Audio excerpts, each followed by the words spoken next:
How's it going, everyone? This video is going to be over taking higher time frame points of interest and then going down to your lower time frames to search for an entry model. So if you remember my previous video going over my higher time frame points of interest, you remember we were looking for a reversal up here and then a return to this fair value gap right in here.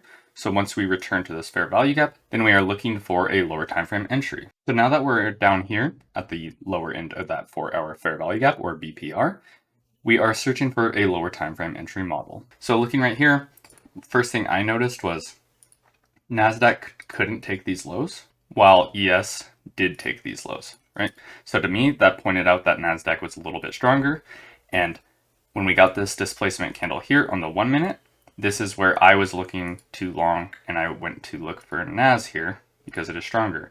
And you can see just on that displacement candle how much stronger it is, right? So I went to look, and I looked for NAS long here and risk this low, right? And then I was targeting these highs here. I didn't shoot for London highs, even though they did get taken out. That is essentially a lower time frame model at a higher time frame point of interest. I'm going to go through quite a few more examples here, and hopefully it can clear some things up for you. So another example here, this will be on the 15-minute time frame.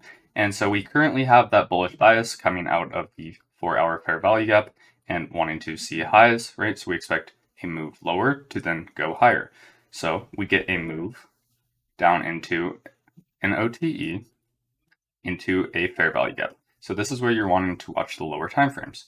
So if we go to the 1 minute here, what do you want to wait for? You want to wait for displacement or some lower time frame model.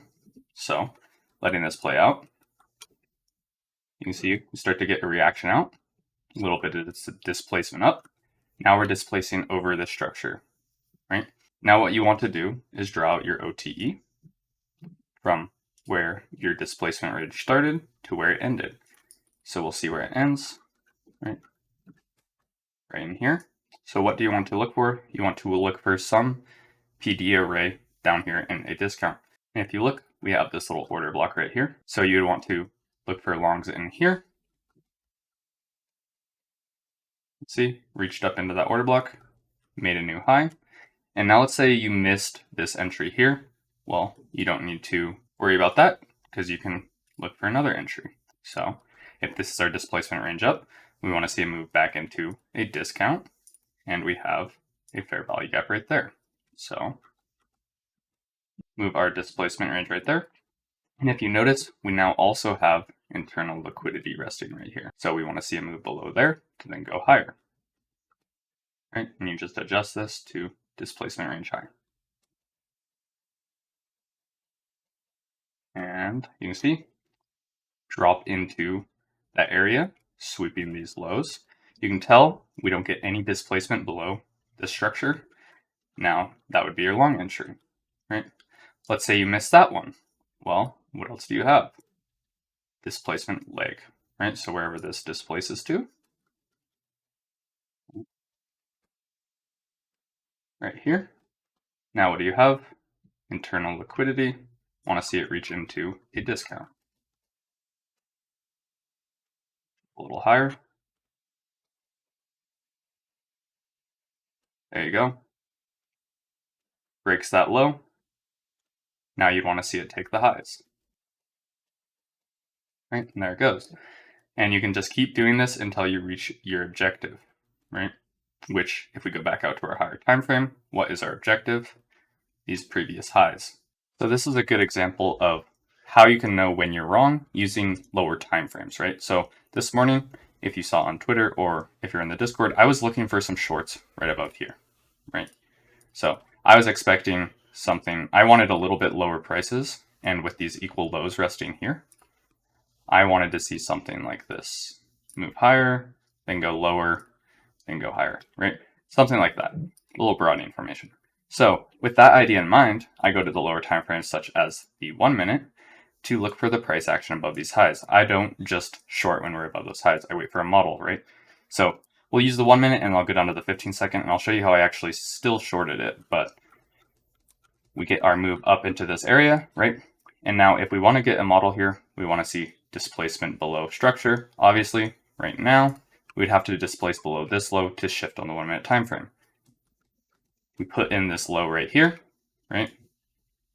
So now we'd have to break below this low with displacement to go lower, right? But ideally, you have to notice, still in an OTE of this range, big fair value gap here. So unless we get a lot of displacement below that low, we're likely to continue higher. So see, start to get that displacement, but look where this candle closes, right? We can't close or displace below there. No fair value gaps, right? So this is what I mean by rating stops, which is just rate stops. And then seeing this, it's likely to continue higher. So I'll actually show you that I can pull up the executions, but I actually longed right in here, right? And that's because failure to displace lower popped up. There is our entry long, right? And that's mostly due to the failure to displacement, which will be next week's video. But if we drop down to a 15-second time frame, I'll show you how I still was able to short this, right? So what I did was on a 15-second time frame. It's a little more risky, but what I see, run, aggressive move down here, right? And then I'm expecting, even if we're going to continue long, this low to be broken because that's where we reach into that fair value gap, right? So what I did was take this little OTE short, right? Targeting this low, got out, and then I actually left some at break even, and they stopped me out of break even. Once I saw couldn't close below, aggressive down, aggressive up. Does that remind you of the box or BPR, right? Then we go up. This was what switched me to bullish, and so I actually longed right in here. And when we came back down and broke below this low, right? And let's say you even missed this one right here. Do you see the other entry right there, right? So that is when I went long. So you can see, even if you have the wrong bias, you can still get decent entries. And for this one, I took a partial and then stopped out break even. And like, that's not going to hurt me, right? But seeing this price action here will allow me to switch my bias. So I know there's a few questions I got about that. So I hope that will help you guys out there. But as you can see, continue higher, right? And on 15-second chart, there's no reason to try to short this, right? There's not even a break of structure on the 15-second, right? And so if you so there's a little break in structure, right? And so even if you did short this, right? You don't really want to because it's a pullback on the higher time frames, but you're still in a green trade there. But what you have to notice is we're likely to take some sort of low before continuing higher, right? Make our little broadening formation, right? And there we go, displacement higher. You can see now what we'd want is either some sort of OTE or it's just going to continue higher. We'll see what happens, and it just continues higher, right?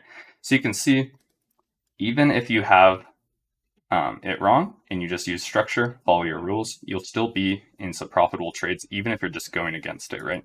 And then sometimes even when you're going against it, you pay attention better and you can see, oh, aggressive down, aggressive up. Now, if we go to the 5-second, you'll see the BPR, right? So you can see aggressive below these lows, aggressive up, right? So ideally, I would have wanted this to drop down slightly a bit lower, but just ideally test these lows here, right? Which it kind of did. So wasn't too mad about that, but hope this video helps out, shows you how even if you have the wrong bias, right, you can watch structure, get into trades that may be wrong on higher time frames, right, but still profit on them, or allow it to switch your bias and then get going in the correct direction. My video next week will really go over this. I'm going to be covering the lack of displacement or displacement, right? So when we fail to displace below these lows on a 1-minute time frame here, right? My video will be covering that next week and how you can switch your position to go long there, right? So hope this video helps out. If it did, consider liking and subscribing. And once again, if you have any questions, feel free to reach out. Thank you.